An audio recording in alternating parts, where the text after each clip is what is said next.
A Werewolf Shifter Romance, written by Amelia Hart. Chapter 1. Flowers from Ash. Sarah scrubbed the stone floor of the temple's great hall with movements that had become automatic over 21 years.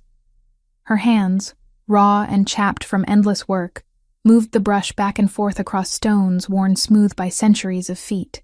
The water in her bucket had long since gone cold, mixing with the grime she was supposed to be cleaning away. But she didn't dare ask for fresh water. Not after this morning. Her ribs ached with every breath. The High Priestess Julienne had been particularly harsh today, and Sarah could feel the bruises forming along her left side where the woman's boot had connected. The crime? Sarah had entered the sanctuary chamber to light the morning candles.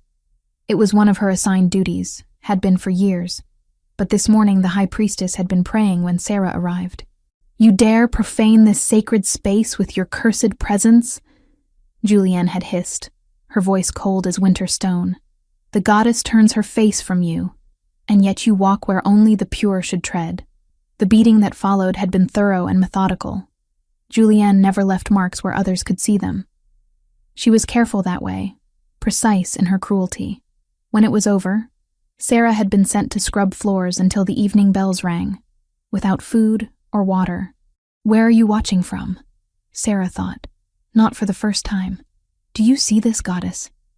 Do you care what happens to the girl they say you cursed?" The temple of the lunar goddess stood at the edge of the whispering woods, a massive structure of white stone that had weathered 300 years of wind and rain. It was beautiful in the way that cold things can be beautiful. Remote. Untouchable. The priestesses who lived here devoted their lives to serving the goddess, to maintaining the old traditions, to preserving knowledge that dated back to when the world was young and wild. Sarah was not one of them. She would never be one of them.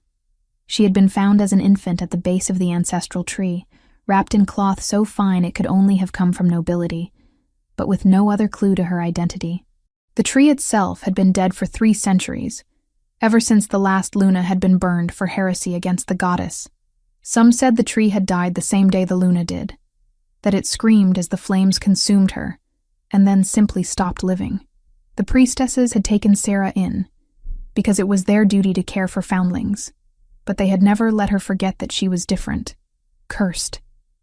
A child left at the feet of a dead tree could be nothing else. "The goddess marked you the day you were born," Julienne had told her more than once. "Why else would your parents abandon you in such a place? They knew you carried darkness." Sarah had stopped arguing years ago. She had stopped hoping that things might change, that she might prove herself worthy of kindness.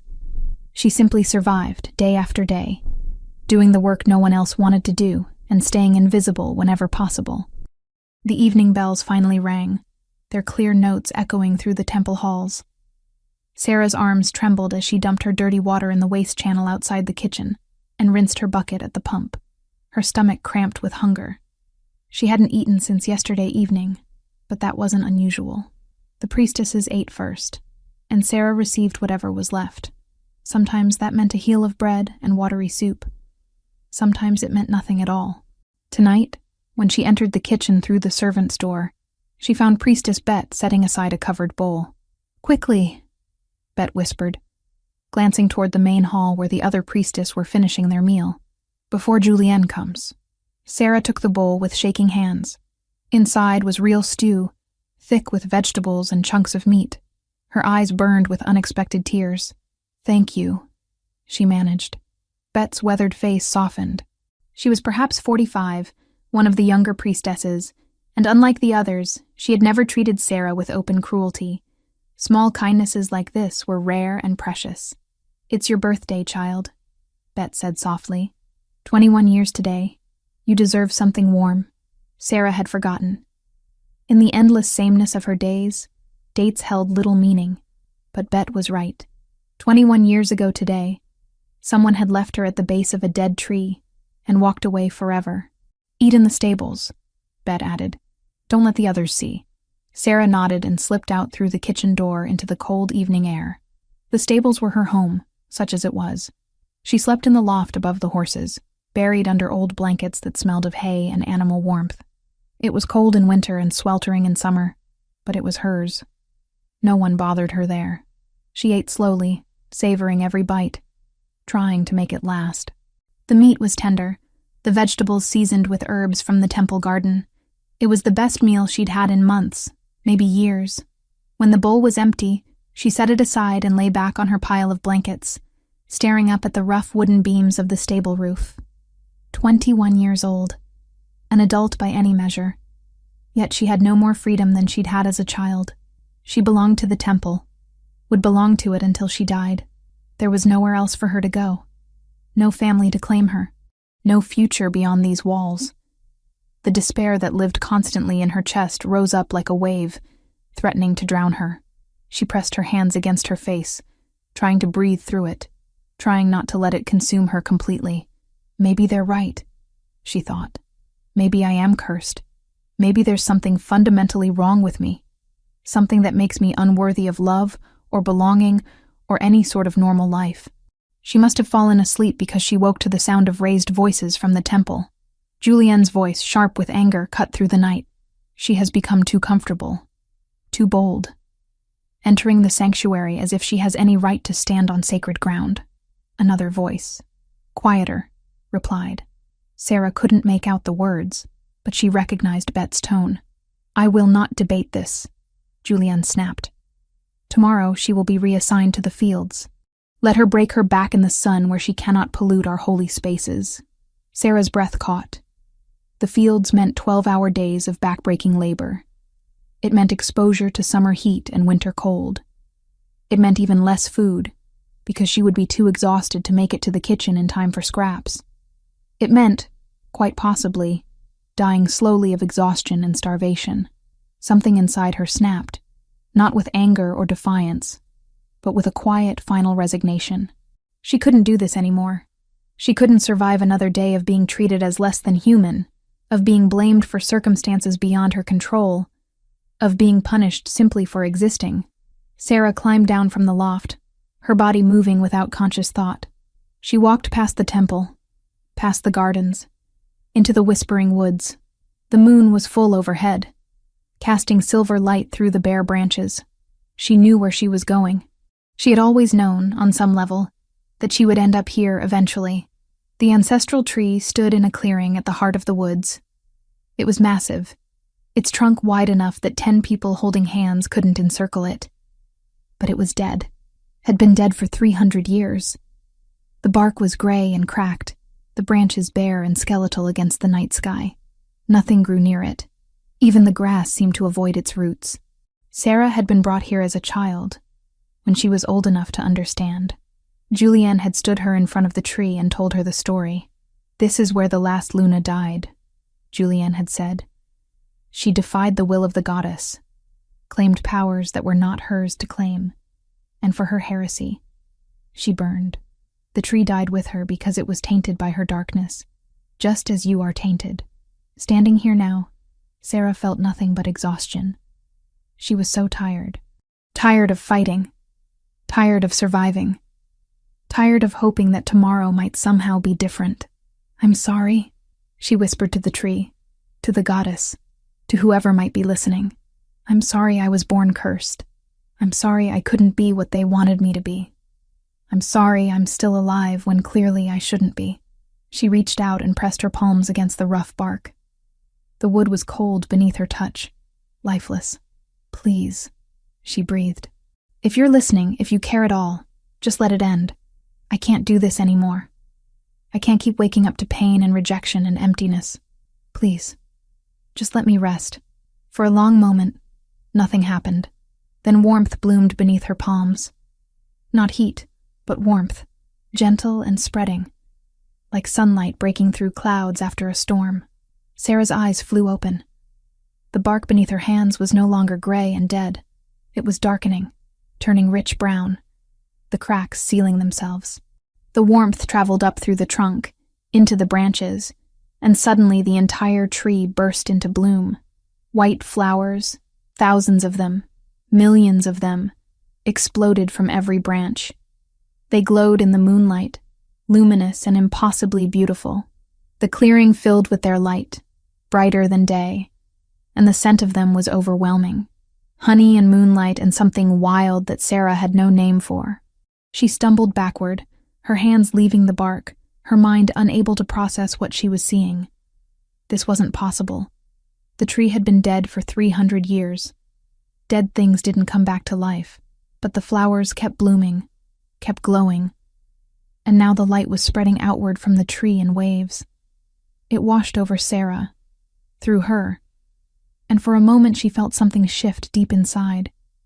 Something that had been sleeping her entire life stirred and opened one eye. Then the world tilted sideways, and darkness rushed in. 500 miles to the north, in a castle of black stone that overlooked the northern territories, Alpha King Magnus woke with a gasp that tore from his throat like a scream.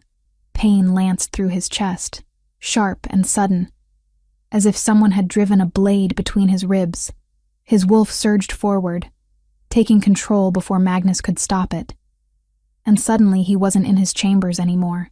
He was seeing through different eyes. Standing in a clearing bathed in silver-white light, a tree that glowed like a star, and at its base, a woman with dark hair falling in waves around her face, her hands still raised toward the bark. Then she was falling, crumpling to the ground, and Magnus felt the distance between them like a physical wound. "Mine," his wolf snarled. "Ours. Find her. Now." Magnus came back to himself with a jolt, his human consciousness slamming back into control. He was on his feet before he fully realized he'd moved, his heart hammering against his ribs. The mate bond. After 32 years of searching, of hoping, of nearly giving up, the bond had finally snapped into place, and his mate was 500 miles away, unconscious at the base of a tree that shouldn't exist. He didn't remember crossing to his door or shouting for Gregor. He only knew that within minutes, his beta was standing in his chambers, sleep-rumpled and alert. "Prepare horses," Magnus ordered, his voice rough. "We ride immediately. Full supplies for a week of hard travel." "My king, what?" "I found her," Magnus interrupted. "My mate. She's 500 miles south, near the Whispering Woods by the old temple." Gregor's eyes widened. Then a grin split his face. "Finally. I'll have the horses ready in 20 minutes. When dawn broke over the Whispering Woods, Priestess Bet found Sarah lying at the base of the ancestral tree, unconscious, but breathing, and all around them, covering every branch of a tree that had been dead for 300 years, white flowers bloomed in the morning light. Chapter 2. The king rides south. The horses' hooves thundered against the frozen ground, their breath creating clouds in the pre-dawn air. Magnus leaned low over his stallion's neck, pushing the animal harder than he should have, but the urgency burning in his chest wouldn't let him slow down. Behind him, Gregor and 20 of his elite guard kept pace, their mounts equally lathered with exertion. They had been riding for 6 hours straight, stopping only to switch to fresh horses from the relay stations Magnus maintained throughout his territory. Normally he would have allowed rest periods, would have cared about the strain on both men and animals. But the mate bond pulled at him with increasing intensity, a rope around his ribs that grew tighter with every mile that remained between them. "My king," Gregor called, bringing his mount alongside Magnus's. "We need to water the horses. Another hour at this pace and we'll lose them." Magnus wanted to refuse. Every instinct in him screamed to keep going, to close the distance between himself and the woman who had been unconscious when his vision ended. But Gregor was right. Dead horses would get them nowhere. 10 minutes, Magnus growled. No more. They pulled into a clearing where a stream cut through the forest. The horses drank greedily while the warriors checked their gear and refilled water skins. Magnus paced the edge of the stream, unable to stand still, his wolf snarling just beneath his skin. "Tell me about her," Gregor said quietly, approaching with 2 pieces of dried meat. He offered one to Magnus, who took it automatically but didn't eat. "I don't know anything about her," Magnus admitted, frustration bleeding into his voice. "I saw her for maybe 30 seconds. Dark hair, green eyes, I think. She was touching a tree that had been dead for 3 centuries, and it bloomed." Gregor went very still. "The ancestral tree? That tree? You know it? Everyone knows the stories," Gregor said carefully. "The tree that died when the last Luna was executed. They say it screamed when the flames touched her and then simply stopped living. That tree? Magnus nodded, finally taking a bite of the dried meat. It tasted like ash in his mouth, but he forced himself to chew and swallow. He would need his strength. Then the prophecy is real. Gregor breathed. When the tree blooms white beneath the full moon, the true Luna shall return. I thought it was just a story. So did I, Magnus said, until last night. They remounted after exactly 10 minutes, and Magnus set a slightly more sustainable pace. But his mind was racing, calculating distances and travel times. 500 miles. If they pushed hard, stopping only when absolutely necessary, they could make it in 5 days. Maybe 4 if they were lucky. Even for an alpha pack, that kind of pace meant riding to the edge of exhaustion, then running in wolf form whenever the terrain allowed, devouring distance in brutal stretches of nearly 100 miles a day. He just hoped that was fast enough. "Tell me about the prophecy," one of the younger guards called from behind. "What does it mean?" Magnus glanced at Gregor, who nodded. The men deserved to understand what they were riding toward, what might be waiting for them. 300 years ago, Magnus began, his voice carrying over the sound of hoofbeats. The kingdom had a Luna. Not just any Luna, but one chosen by the goddess herself. She could communicate with all shifters across vast distances, could heal wounds that should have been fatal, could unite packs that had been enemies for generations. Under her guidance and my ancestors' rule, the kingdom prospered like never before. He paused, guiding his horse around a fallen log. But the Council of Ancients grew jealous of her power. They feared that the Luna held more influence over the packs than they did. So they spread rumors, called her a heretic, said she was defying the goddess by claiming powers that only the divine should possess. They turned the people against her, Gregor added, his tone dark. Made them afraid of the very person who had brought them peace and prosperity. My ancestor, the Alpha King at that time, tried to protect her. Magnus continued. But the council had spent years building their case, planting evidence, corrupting witnesses. When they finally demanded her execution, he was faced with an impossible choice: defend his Luna and plunge the kingdom into civil war, or let them take her and preserve what unity remained. He chose wrong, one of the older warriors said quietly. He chose what he thought would save the most lives. Magnus corrected, though the words tasted bitter. The Luna went to her execution willingly. She could have fought, could have called every shifter in the kingdom to her defense. But she knew that would have meant slaughter on a scale the kingdom had never seen, so she let them chain her to a stake at the base of the ancestral tree, and she burned. The guards were silent now, listening intently. They say she sang as the flames took her, Magnus said, sang a blessing over the kingdom, over the Alpha King who couldn't save her, over the children who would come after. And when she died, the tree died with her. 300 years it stood there, dead but never rotting, a monument to what was lost. Until last night, Gregor finished. When it bloomed for your mate. Magnus nodded. The implications were staggering. If the prophecy was true, if his mate was truly a Luna reborn, then she carried the same powers that had made the council kill the last one. Powers they would absolutely try to destroy again.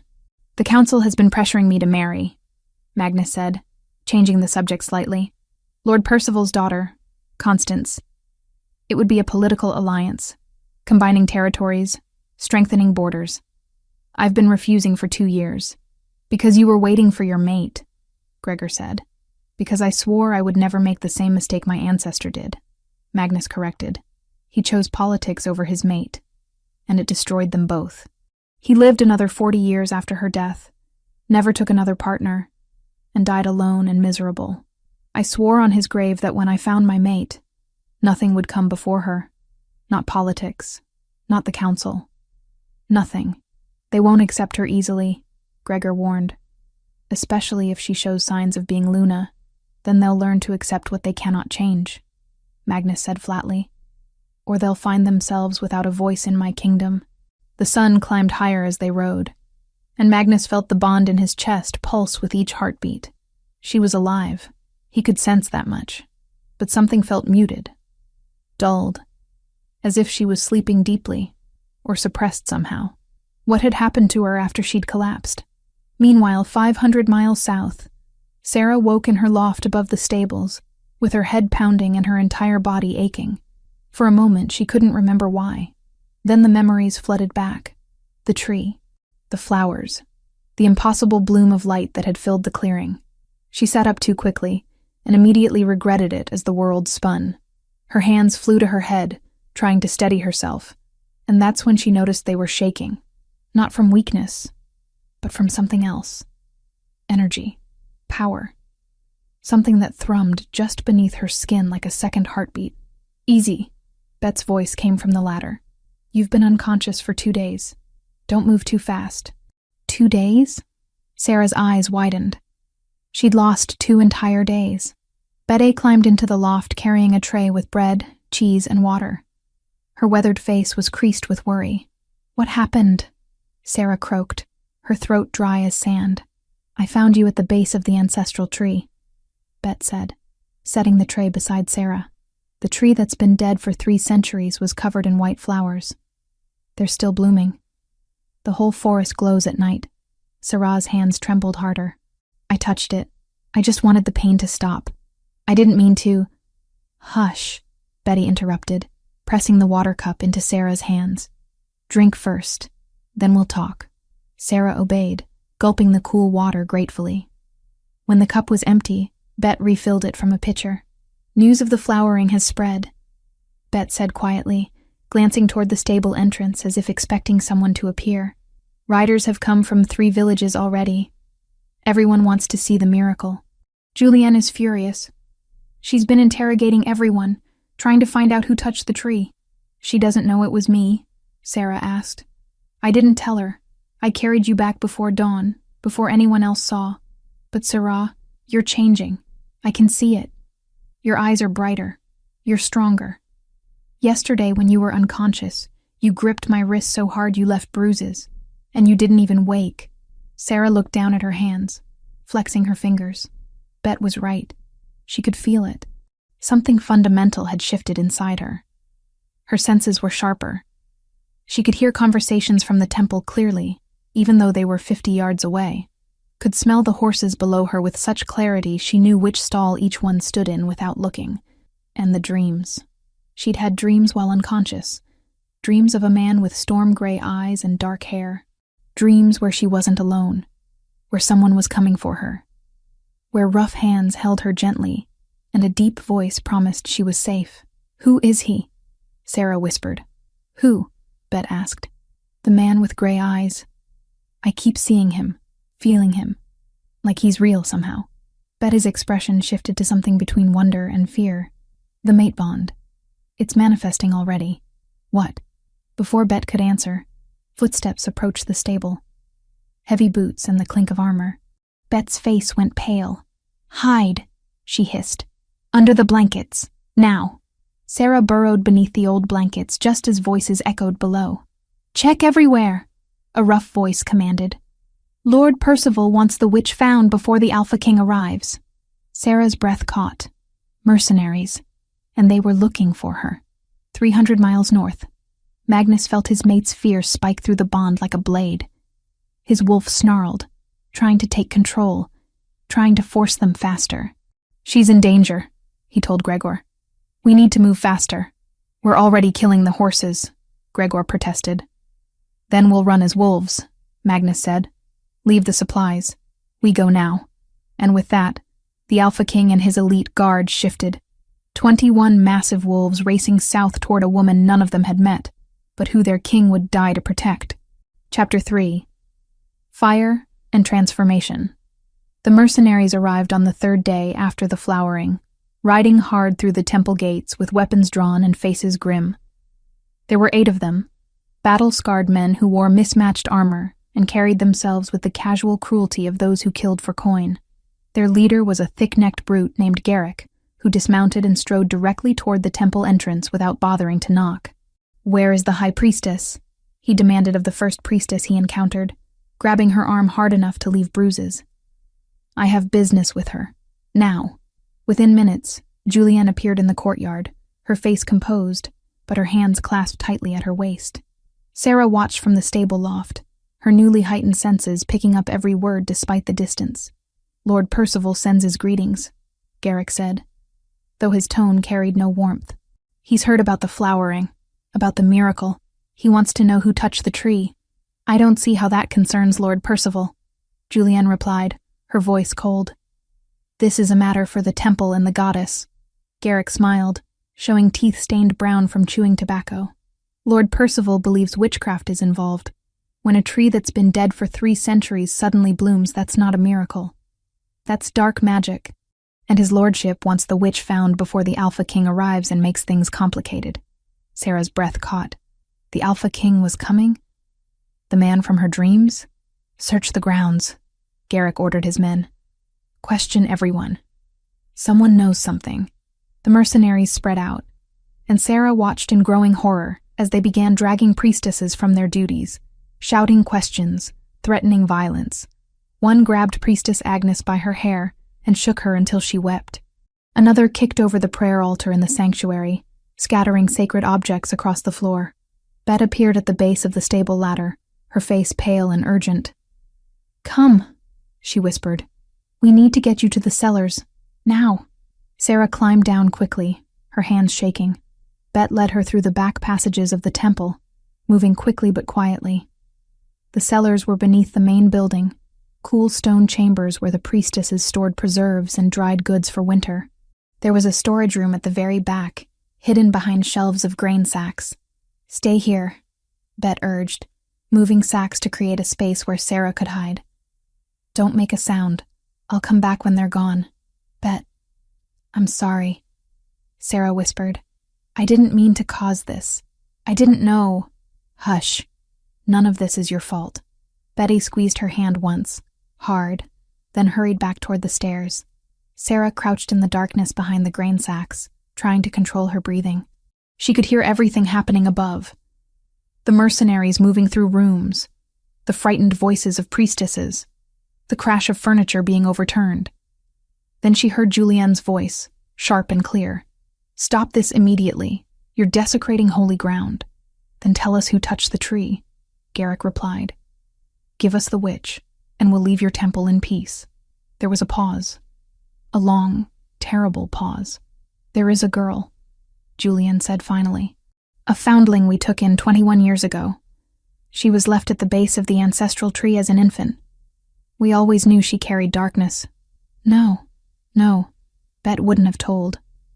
Which meant Julienne had figured it out on her own, or had suspected all along. "Where is she?" Garrick demanded. "I don't know. She sleeps in the stables usually, but find her." Sarah heard boots thundering through the temple, heard them searching the stables, the kitchens, the gardens. It was only a matter of time before they thought to check the cellars. She tried to think. Could she run? But where?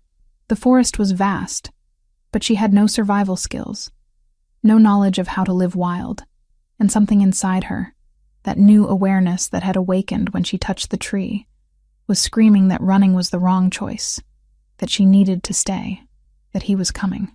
Who? The man with gray eyes. The Alpha King. Footsteps descended the cellar stairs. Heavy boots on stone. Sarah pressed herself deeper into the shadows, barely breathing. "Check every room," Garrick ordered. "The witch is down here somewhere. I can smell fear." They methodically searched each chamber, getting closer, closer. Then hands grabbed her from behind, yanking her out from the grain sacks. She tried to fight, but the mercenary was stronger, experienced in handling struggling captives. He dragged her up the stairs and out into the courtyard where Garrick waited. "This her?" he asked Julienne. The high priestess looked at Sarah with something between disgust and fear. "Yes, that's the cursed one." Bet stood frozen near the sanctuary entrance, her face stricken. "No," she breathed. "Julienne, you can't." "She brought darkness to our temple," Julienne interrupted, her voice shaking slightly. "The goddess has shown us the truth. A child left at the feet of death, raised in the shadow of heresy. We should have cast her out years ago." "You're condemning an innocent girl," Bet said, her voice breaking. "I'm protecting our order," Julienne replied. "Lord Percival was right. This is witchcraft, not miracle. Garrick smiled his horrible smile. We'll take her to the village square. Let the people see what happens to those who traffic with dark powers. Maybe it'll remind them to stay loyal to proper authority. They bound Sarah's wrists behind her back and threw her into a cart. The ride to the village took less than an hour, but it felt eternal. Sarah's mind raced, trying to understand what was happening. How had her life gone from invisible servitude to public execution in the span of 3 days? 3 days since the dead tree had exploded into impossible bloom. 3 days for awe to curdle into fear, and for fear to be parceled out as entertainment. The village square was packed with people by the time they arrived. Word had spread quickly. The witch who made the dead tree bloom was being brought to justice. Villagers lined the square, their faces a mix of fear and morbid curiosity. In the center of the square stood a wooden stake driven deep into the ground. Around its base, someone had piled kindling and larger logs, an execution pyre. Sarah's legs gave out when she saw it. The mercenaries dragged her forward, tied her to the stake with rough rope that bit into her skin. She could smell the oil they'd poured on the wood, could see the torch Garrick held, flames dancing in the afternoon sun. By the authority of Lord Percival, acting on behalf of the kingdom's safety, this woman is condemned for witchcraft, Garrick announced. She corrupted the ancestral tree with dark magic and threatens the natural order. Let her burn as a warning to others who might follow her path. I didn't do anything wrong, Sarah gasped, finding her voice at last. I just touched the tree. I was praying. I didn't know. Witches always claim innocence, Garrick interrupted. He lowered the torch toward the kindling. Bet pushed through the crowd, her robes tangled around her legs. Stop this! She's innocent. The flowering was a blessing from the goddess, not witchcraft. Restrain her, Garrick ordered, and 2 villagers grabbed Bet, holding her back despite her struggles. The torch touched the oil-soaked wood. Flames leaped upward with terrifying speed, consuming the kindling, reaching for the larger logs. Heat rolled over Sarah in waves. Smoke filled her lungs. She could feel the fire climbing higher, getting closer to her feet. Terror unlike anything she'd ever known crashed through her. This was death. This was the end. She was going to burn like the Luna had burned 300 years ago. And no one would save her. Something inside her screamed in rage and denial. A voice that wasn't quite her own, that felt ancient and powerful and absolutely furious. No, we do not burn. We are not prey. We are wolf. Power exploded through Sarah's body. Her bones cracked and reformed. Her muscles tore and rebuilt themselves stronger. Her senses sharpened until she could hear every heartbeat in the square, smell every drop of fear sweat, see every minute detail of the scene before her. Her eyes blazed golden, bright as the flames below. Fangs descended from her gums, sharp and deadly. Her fingers elongated into claws that shredded the ropes binding her, as if they were made of spider silk. The transformation was incomplete, arrested halfway between human and wolf. But it was more than sufficient. Sarah tore free from the stake with a strength that shouldn't have been possible. She leaped clear of the flames, landing in a crouch before the stunned crowd. A sound emerged from her throat that was neither human scream nor wolf howl, but something between, something primal and terrifying. The crowd panicked. People scattered in every direction, screaming, trampling each other in their desperation to flee. Even the mercenaries backed away, their weapons suddenly forgotten. Sarah didn't wait to see what they would do next. Instinct drove her toward the forest, toward darkness and cover and safety. She ran on legs that worked differently now, muscles that moved with inhuman speed and power. Behind her, she heard Garrick shouting orders, but his voice faded quickly. The forest swallowed her. She crashed through underbrush, ducked beneath low branches, splashed across a stream without slowing. She ran until her lungs burned and her newly transformed body began to fail, until the adrenaline wore off and the burns from the fire made themselves known with searing agony. She collapsed in a cave, barely conscious, her body shifting back toward human form in painful spasms. The burns covered her feet and ankles where the flames had touched. Her wrists bled from the ropes, and beneath it all, a deeper pain throbbed. the agony of bones and muscles that had changed shape violently for the first time. Sarah curled into a ball on the cold cave floor and let darkness take her. Magnus smelled the smoke before they reached the village. The acrid scent of burning wood and something else. Something that made his wolf snarl with fury, fear, pain. His mate's terror was a physical presence in the air. "Faster!" he commanded, though they were already running at their top speed. His paws ate up the ground, claws digging into earth and stone. They burst from the forest into chaos. The village square was in disarray, people running in every direction, a pyre burning in the center with ropes dangling from a stake. The remains of an execution, of his mate's execution. Magnus shifted back to human form, his eyes scanning the scene with predatory focus. "What happened here?" he roared at the nearest villager, a man frozen in terror. "Witch," the man stammered. She turned into a monster. Golden eyes and claws. She ran into the forest. Relief and rage warred in Magnus's chest. She was alive, but they had tried to burn her. "Gregor, secure the village," Magnus ordered. "Find out who ordered this. I'm going after her." He didn't wait for a response. The mate bond pulled him east, into the deeper forest. He shifted back to wolf form and followed the trail of broken branches and disturbed earth, followed the scent of his mate's blood. He found her in a cave 1/2 mile from the village, unconscious and barely human. Her transformation had partially reversed, leaving her caught between forms. Her hands still bore traces of claws. Her features were subtly wrong, caught between woman and wolf. Burns covered her lower legs, and blood seeped from wounds at her wrists. Magnus shifted back to human and approached slowly, carefully. When his fingers touched her shoulder, the mate bond that had been pulling at him for days finally snapped completely into place. The sensation was overwhelming.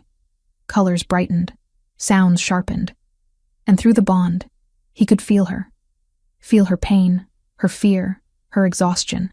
Feel the confused wolf inside her that didn't understand what was happening. At his touch, her body relaxed.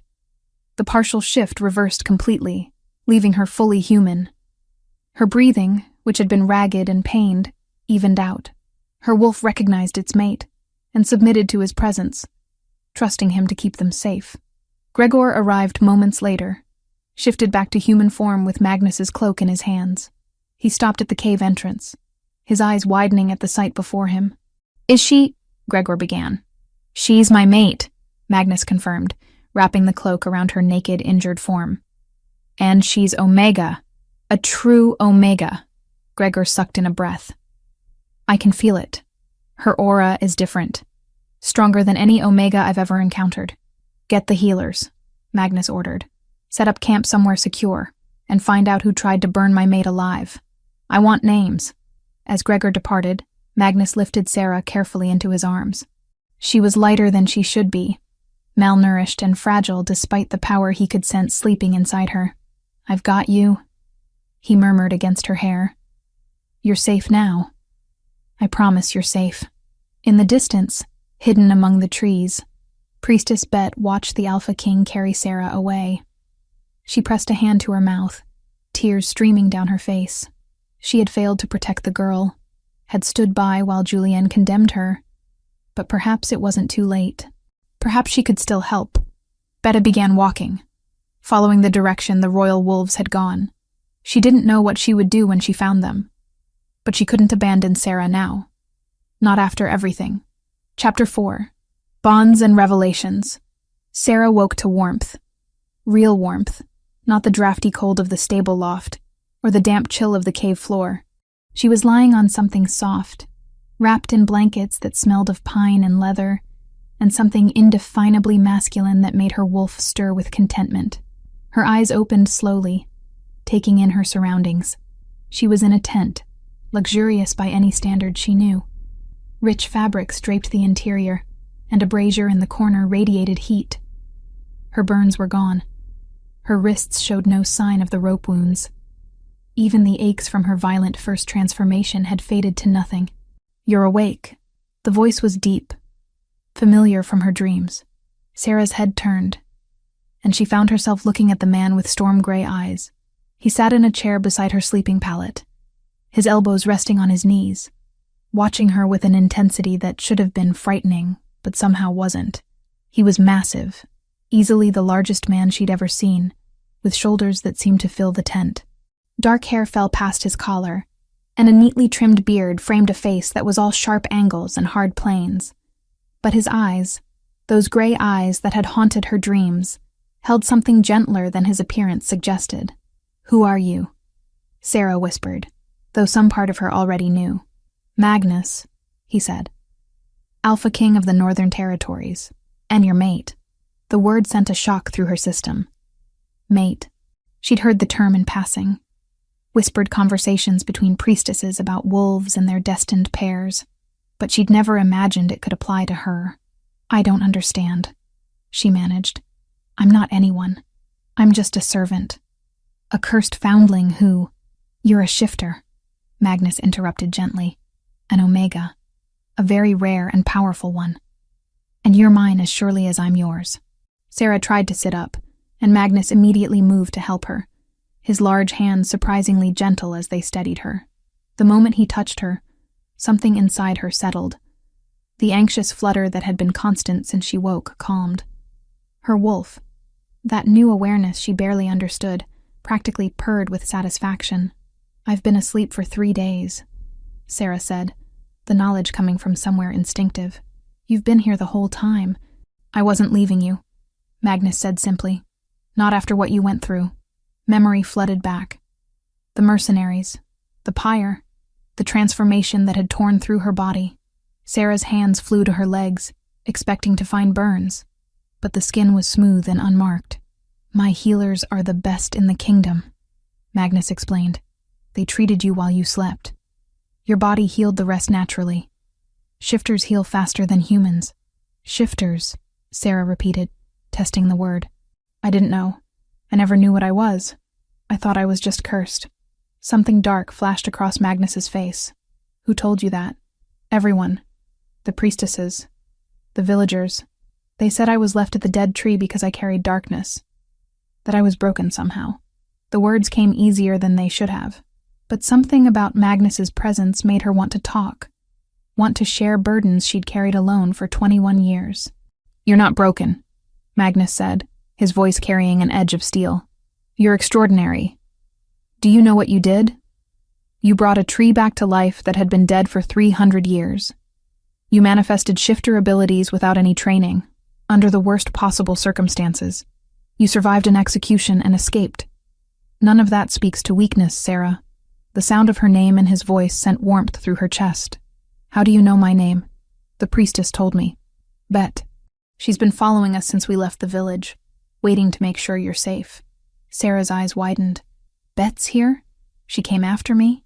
She's camped about a mile back with 2 of my guards keeping watch over her. She wanted to see you, but I needed you to wake first, to understand what's happening before we add more complications. Then explain," Sarah said, drawing the blankets closer around herself. "Because I don't understand any of this.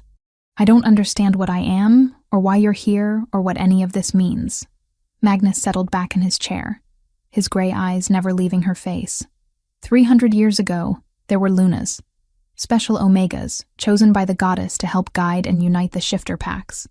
They had abilities beyond normal Omegas. They could communicate across vast distances, heal terrible wounds, sense danger before it struck. The last Luna was my ancestor, and she was executed by the Council of Ancients who feared her power. The tree died when she did," Sarah whispered, remembering the stories. "Yes, and it stayed dead until you touched it. Until you, in your desperation and pain, called out to the goddess, and she answered. The prophecy says when the tree blooms white beneath the full moon, the true Luna shall return. You're that Luna, Sarah. You're the one we've been waiting 3 centuries for." The enormity of it crashed over her. "No, that's not possible. I'm nobody. I can't even read. I've spent my entire life scrubbing floors and being told I'm worthless. I can't be some prophesied Luna. The goddess doesn't make mistakes," Magnus said firmly. "And neither does the mate bond." "What is the mate bond exactly?" Sarah asked. "I keep feeling things, emotions that aren't mine. And when you touch me, everything feels right in a way nothing ever has before. The mate bond is a connection between destined pairs, Magnus explained. It's chosen by the goddess, and it's absolute. When you're near your mate, you feel safe, complete. When you're apart, there's an ache, a pull toward them. You can sense their emotions, especially strong ones, and over time, as the bond strengthens, the connection deepens. Is that why I kept dreaming of you, even before we met? Yes, the bond was forming even across 500 miles. I felt you too. The moment you touched that tree and it bloomed, I woke feeling like someone had driven a blade into my chest. I saw through my wolf's eyes directly to you, and I knew exactly where you were and that you needed me. Sarah absorbed this, trying to reconcile the fairy tale with her reality. You said something about the council, about them having power over your choice of mate. Magnus's jaw tightened. The Council of Ancients advises the Alpha King on matters of state. By ancient law, they have the right to veto a royal mate if they can prove the union would harm the kingdom. They used that power 300 years ago to execute the last Luna, claiming she was dangerous, and I won't let them do the same to you. But if they have that power, they'll try. Magnus interrupted. Lord Percival especially. He's been pushing me to marry his daughter Constance for 2 years. A political alliance that would give him more influence over the throne. Finding out I have a mate, especially one who manifests Luna abilities, will make him desperate. Desperate men do dangerous things. Sarah's mind raced. The mercenaries. The ones who tried to burn me. They said they were working for Lord Percival. I know. Gregor is interrogating them now. We'll have proof of his conspiracy before we reach the capital. Magnus leaned forward, his elbows on his knees again.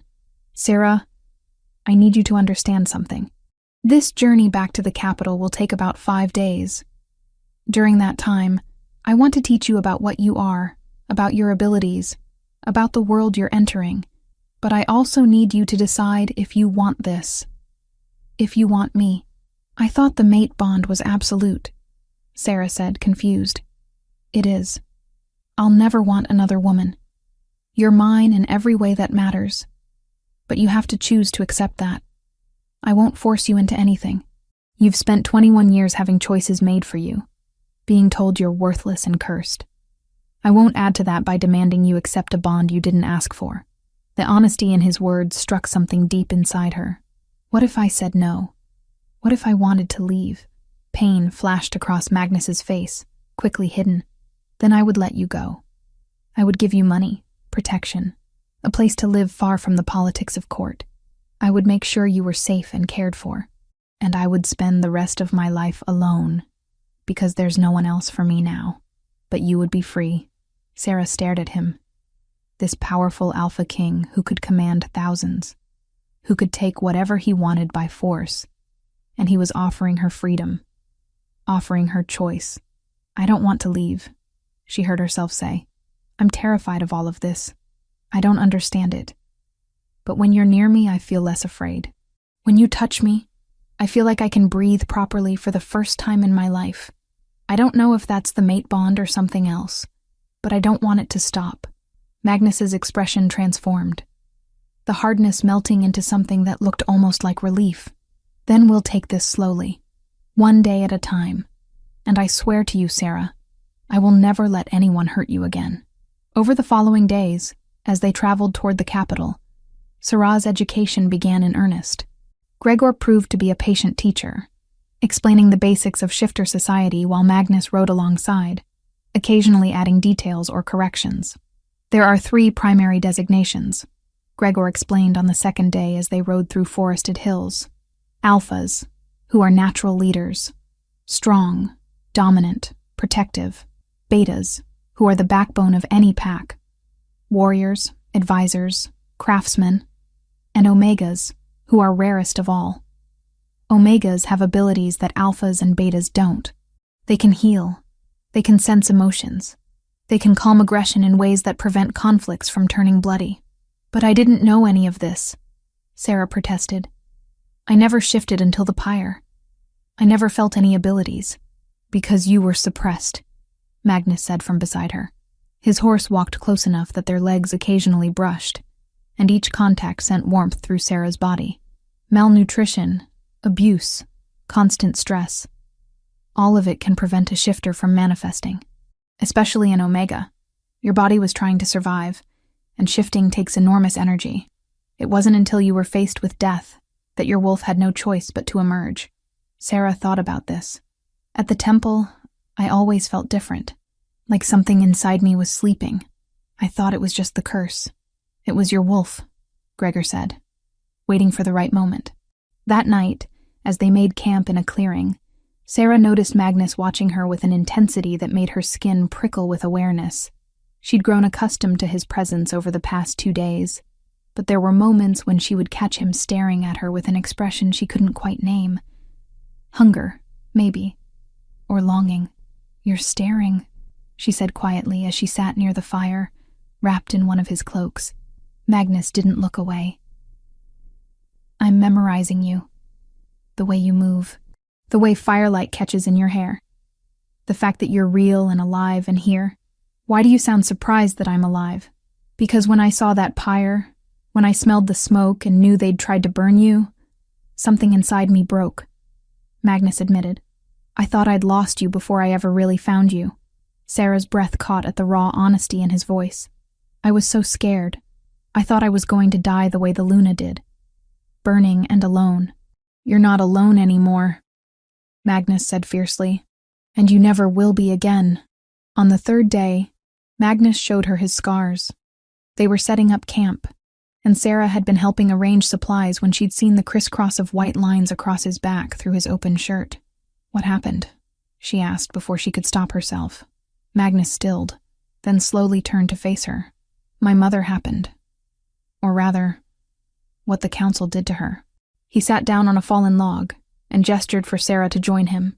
When she was settled beside him, he continued, "My mother was Luna, not as powerful as you'll be, but Luna nonetheless. She could sense danger, could calm conflicts, could heal minor wounds. The council feared her influence over my father. So when I was 12 years old, they poisoned her, made it look like a wasting sickness. I watched her die over 6 months, getting weaker every day, and I couldn't do anything to stop it." "Magnus," Sarah breathed, her hand finding his without conscious thought. "I knew it was poison," he continued, his voice rough with old pain. "I could smell it on her, in her food, in her water, but I was a child. No one believed me, and by the time my father finally listened, it was too late. She died in his arms, and he never forgave himself for not protecting her." "The scars?" Sarah prompted gently. "After she died, I became obsessed with being stronger. I trained constantly, pushed myself beyond any reasonable limit. These scars are from those years. From fighting opponents who were too skilled for me. From refusing to give up even when I should have. I swore on her grave that when I became Alpha King, I would never make the same mistake my father did. I would never choose politics over my mate. I would never let the council dictate who I loved or how I protected what was mine." Sarah looked at this powerful man beside her and suddenly understood the weight he carried. "You're afraid you'll fail me the way your father failed your mother." "Every single day," Magnus admitted. "Because the same people who killed her still sit on the council, still hold power, and they'll see you as the same threat they saw in her. Then we'll face them together," Sarah said, surprising herself with the conviction in her voice. "I don't know how to be Luna. I don't know how to navigate politics or court intrigue, but I know how to survive. And I won't let them take what's mine." The possessiveness in her words seemed to strike something in Magnus. His gray eyes blazed, and suddenly the space between them felt charged with electricity. "Say that again," he commanded, his voice dropping lower. "I won't let them take what's mine," Sarah repeated, meeting his gaze steadily. Magnus leaned closer, his hand coming up to cup her face. "You're accepting the bond. Truly accepting it." "I'm terrified," Sarah admitted. "But yes, you're mine, Magnus, and I'm yours. Whatever that means, whatever comes next, I choose this. I choose you." The kiss that followed was inevitable. Magnus's lips met hers with a gentleness that contradicted his size and power. It was a claiming, yes, but also a promise. a vow that she was precious, protected, valued in ways she'd never been before. When they broke apart, both breathing hard, Magnus rested his forehead against hers. I want you. The bond wants to be consummated, but not yet. Not until you're safe in my territory, behind walls that can't be breached, with guards who would die before letting anyone harm you. When I make you fully mine, it will be because you choose it freely, not because we're on the run from enemies. Sarah nodded, understanding even as her body protested the delay. 1 more day until we reach the capital. 2, Magnus corrected. And then the real battle begins. Behind them, hidden in the trees, Priestess Bet watched the exchange with tears in her eyes. The girl she'd tried so hard to protect had found someone who would move mountains to keep her safe. Perhaps, after all the pain and fear, Sarah was finally where she was meant to be. Chapter 5. Court of Thorns. The royal castle rose from the mountainside like a great beast of black stone, all sharp towers and narrow windows that reflected the gray sky. Sarah had never seen anything so massive, so imposing. The temple had been large, but this was a fortress that had stood for 1,000 years, and would likely stand 1,000 more. It's not as cold as it looks, Magnus said quietly, sensing her apprehension through the bond. My mother filled it with warmth when she was alive. I've tried to keep that spirit, but it's hard when half the council wants to turn it back into a monument to intimidation. They rode through gates that required 6 men to open, past guards who knelt as Magnus passed, into a courtyard filled with nobles and servants who had gathered to witness the Alpha King's return, and to see what he'd brought back with him. Sarah felt their eyes on her like physical weight, assessing, judging. She wore a dress that Magnus's servants had provided during their journey, simple but well made, but she still felt like a fraud, like the stable girl playing dress-up in clothes, meant for someone better. Head up, Magnus murmured as he dismounted and came around to help her down from her horse. You're my mate. That makes you their future queen. Don't apologize for existing. But the whispers had already started. Sarah's enhanced hearing picked up fragments that made her stomach clench. That's her? She looks half-starved. I heard she's a witch, that she seduced the king with dark magic. Poor Lady Constance. To be set aside for some common foundling. Magnus's hand found hers, his grip firm and grounding. Together they walked through the courtyard, up marble steps worn smooth by centuries of feet, into a great hall that took Sarah's breath away. Tapestries lined the walls depicting battles and hunts. Chandeliers hung from vaulted ceilings, their candles unlit in the daylight, but promising illumination come evening. And at the far end, 2 thrones sat on a raised platform. One occupied, one empty for 300 years. My king. A man stepped forward from a group of nobles clustered near the thrones. He was perhaps 50, with silver-streaked hair and the bearing of someone accustomed to authority. His eyes swept over Sarah with barely concealed disdain. We were not informed you were bringing a guest. Lord Percival, Magnus replied, his voice carrying an edge that made several people flinch. This is Sarah, my mate, your future queen. The silence that followed was deafening. Then the hall erupted in whispers, gasps, and at least one noble woman's dramatic swoon. Lord Percival's face went through several expressions before settling on carefully neutral. Your mate, he repeated. How fortunate. Though surely such an important announcement requires council approval before... The mate bond is chosen by the goddess, Magnus interrupted, his voice carrying the unmistakable weight of Alpha Command. The council has no authority over divine will. Of course not, my king. I merely meant that protocol requires certain procedures be followed. Tests to verify the bond is genuine, to ensure this woman is truly who she claims to be. I've claimed nothing, Sarah heard herself say, her voice steadier than she felt. I didn't even know what a mate bond was until 5 days ago. Percival's eyes narrowed on her. And yet here you stand, claiming the king's attention. Forgive me if I find that convenient. Percival. Magnus's voice dropped to a growl that made every shifter in the hall tense. You will show my mate respect, or you will remove yourself from my presence. Choose quickly. Before Percival could respond, a woman stepped forward from the group of nobles. She was beautiful in a cold way. with blonde hair elaborately styled, and a dress that probably cost more than Sarah had seen in her entire life. Lady Constance, Sarah realized. The woman Magnus was supposed to have married. Perhaps, Constance said, her voice sweet as poisoned honey.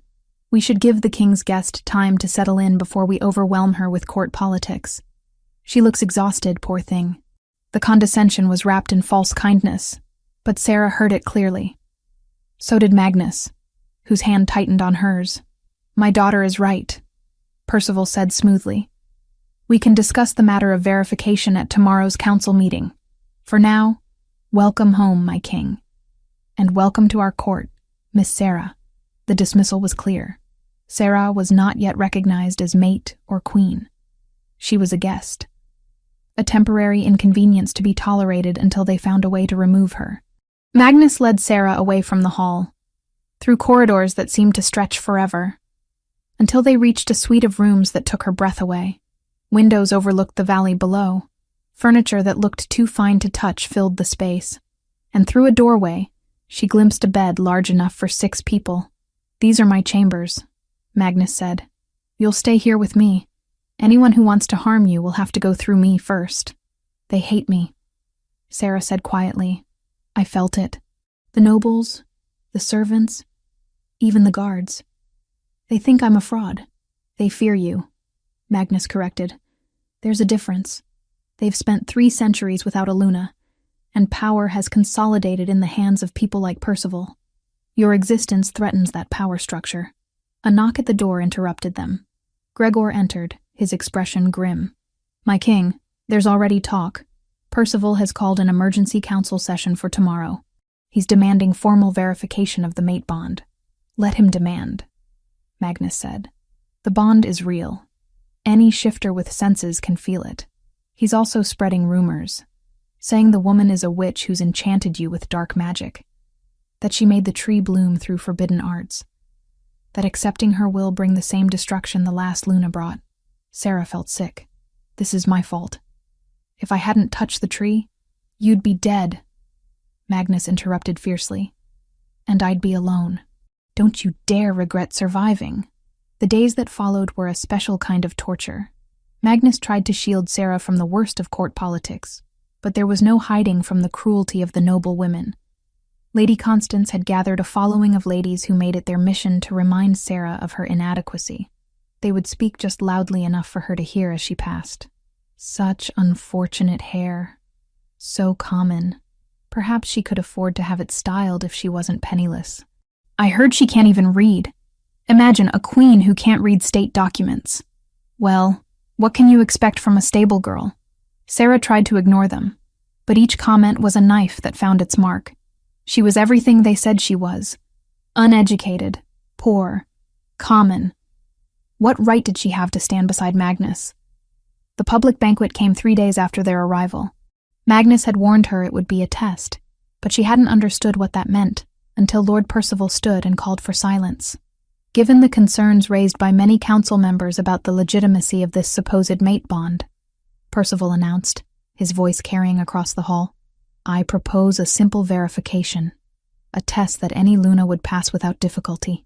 Magnus's hand found Sarah's beneath the table, squeezing in silent support. 3 centuries ago, the last Luna was accused of witchcraft, of using dark magic to manipulate the Alpha King. The test used then was simple. True servants of the goddess, blessed by her light, can touch blessed silver without harm. Witches, however, burn. A servant approached carrying a tray. On it lay a silver circlet, ornate and clearly ancient. This crown was blessed by the high priestess of the lunar temple 300 years ago. Let the girl touch it. If she's truly chosen by the goddess, she has nothing to fear.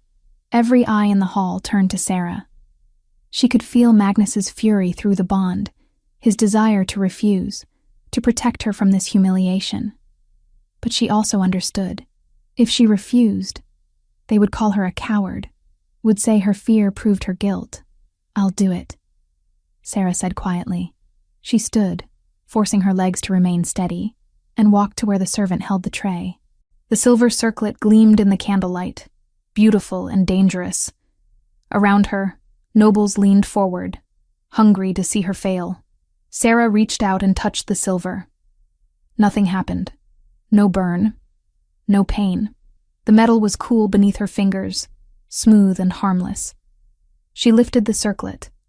Holding it up so everyone could see, she wore no gloves, no protection. Just her bare hands against blessed silver that should have burned a witch to the bone.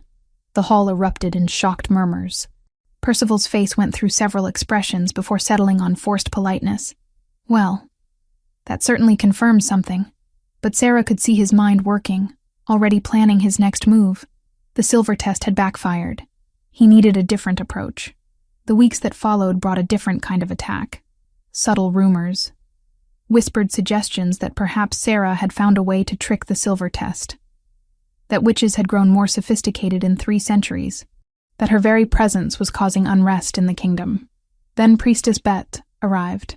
She came to the castle on a gray morning, travel-worn and exhausted, demanding to see Sarah. The guards might have turned her away, but Magnus had left orders that anyone from the temple should be brought to him immediately. Sarah, Bet breathed when they were finally reunited in Magnus's chambers. Thank the goddess. I've been traveling for weeks trying to find you. She pulled a small object from her robes. A medallion on a tarnished chain. This was with you when you were found. I kept it hidden all these years because I was afraid of what it meant, but you need to know the truth. Magnus took the medallion, turning it over in his hands. His face went very still. This is the Luna bloodline crest.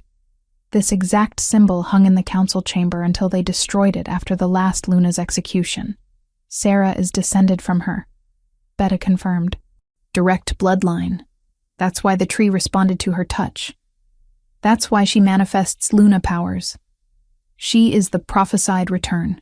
The implications were staggering. Sarah wasn't just any Luna. She was the heir to the woman who had been executed, the direct continuation of a bloodline everyone thought had ended. Percival will try to kill her, Gregor said flatly.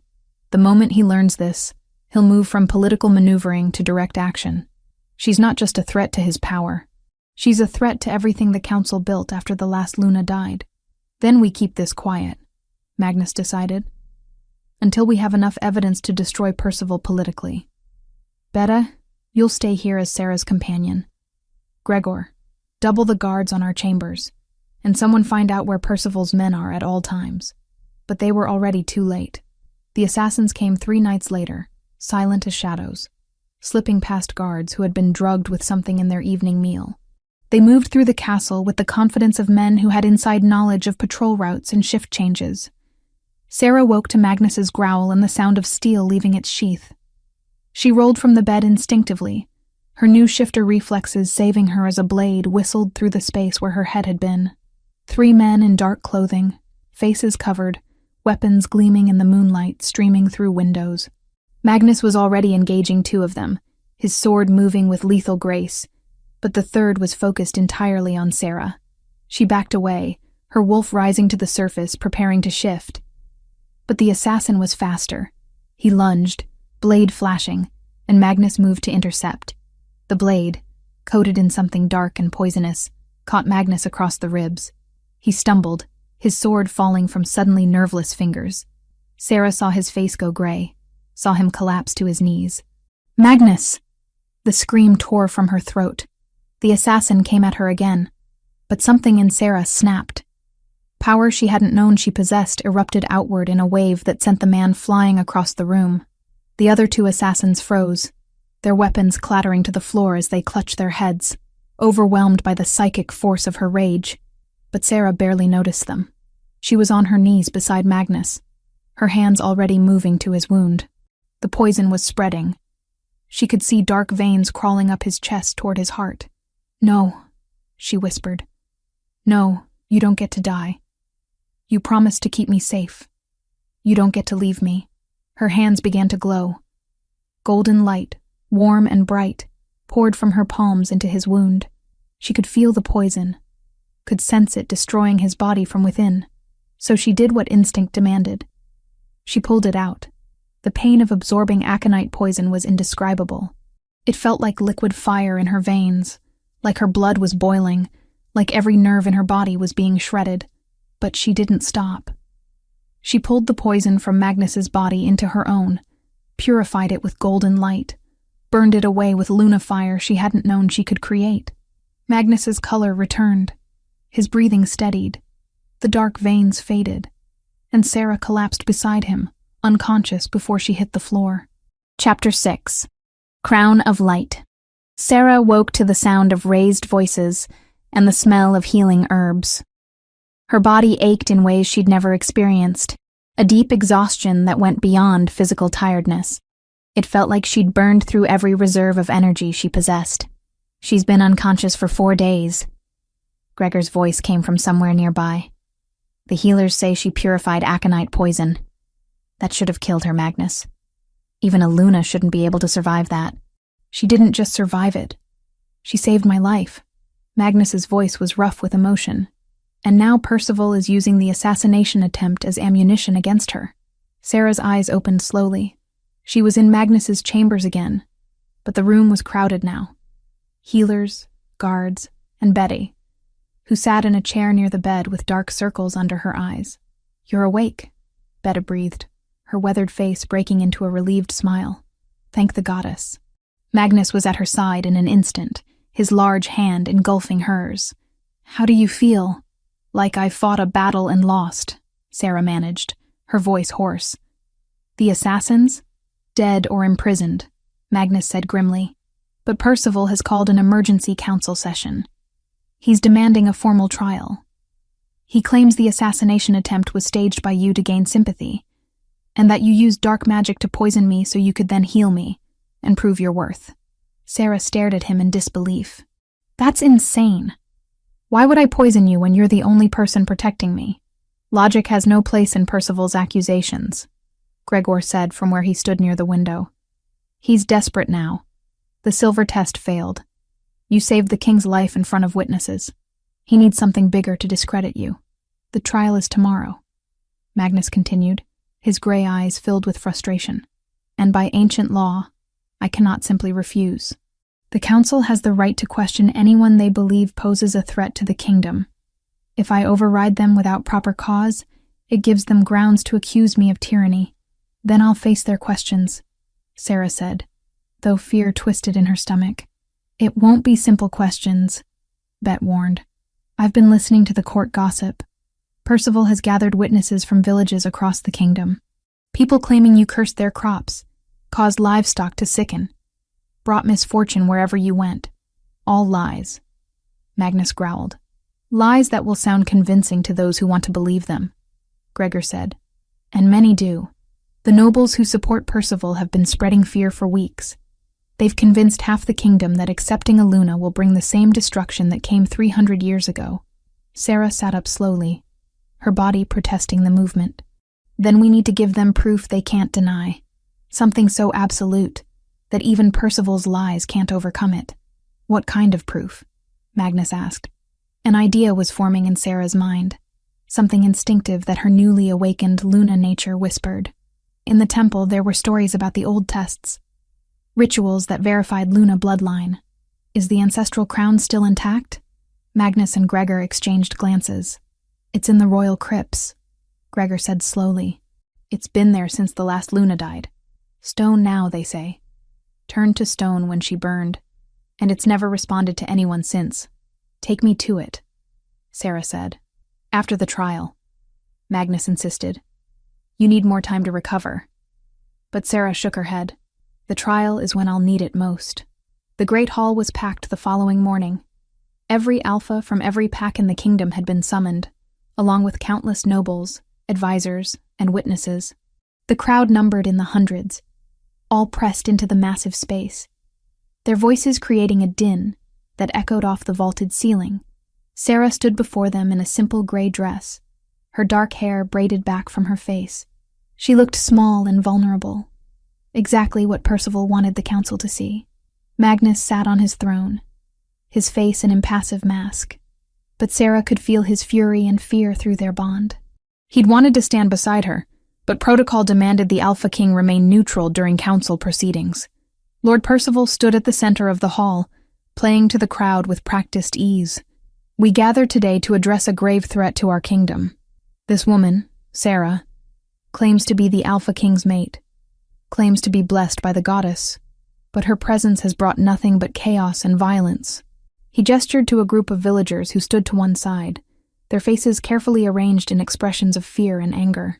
These good people have traveled far to testify to her crimes. One by one, they told their stories. A farmer claimed Sarah had cursed his fields, causing his wheat to wither overnight.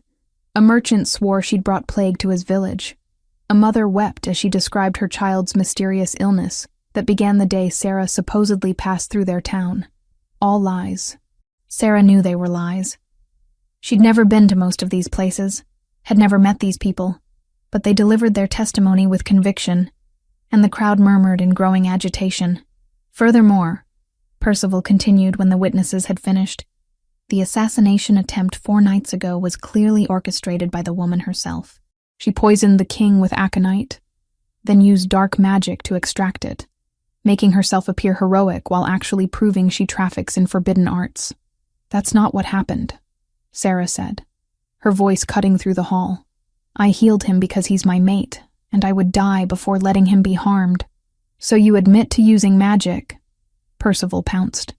Magic that mimics Luna abilities, but is actually witchcraft learned from forbidden sources. I am Luna, Sarah said simply. Chosen by the goddess, blessed by the ancestral tree. The tree bloomed because you corrupted it with dark magic, Percival countered. Just as the last Luna corrupted it 3 centuries ago. We all know how that story ended. In flames and destruction. The crowd's murmurs grew louder, more hostile. Sarah could feel their fear, their anger, their willingness to believe she was dangerous. The evidence is overwhelming, Percival declared. This woman is a threat to our kingdom, to our king, to everything we've built.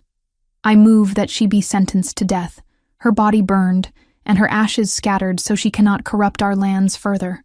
Sarah's blood ran cold. This was it. The moment Percival had been building toward. And if the council voted for execution, even Magnus couldn't save her without triggering civil war. She looked up at Magnus on his throne. His knuckles were white where he gripped the armrests, his jaw clenched so hard she thought his teeth might crack. Through the bond, she felt his desperation, his helpless rage. Then Sarah remembered Bet's words from weeks ago. The goddess provides solutions, not just challenges. I demand the right of verification, Sarah said clearly, her voice carrying across the now silent hall. Percival's eyes narrowed. You already passed the silver test. That proves nothing except that you've learned to resist blessed metal. Not silver, Sarah said. The ancestral crown, the lineage test. Shocked silence fell across the hall. Even Percival looked momentarily thrown. The crown has been stone for 300 years, he said finally. No one has been able to awaken it. It's a meaningless test. Then you should have no objection to me trying, Sarah replied. Unless you're afraid of what might happen if I succeed. The challenge was clear. Percival couldn't refuse without appearing cowardly before all the assembled alphas.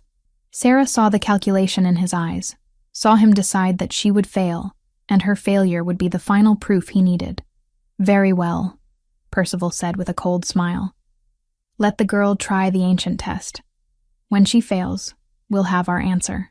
The procession to the royal crypts was solemn and silent. Hundreds of witnesses followed, including every member of the council, every alpha of rank, and countless nobles who wouldn't miss this spectacle for anything. The crypts were beneath the castle, carved from living rock centuries ago.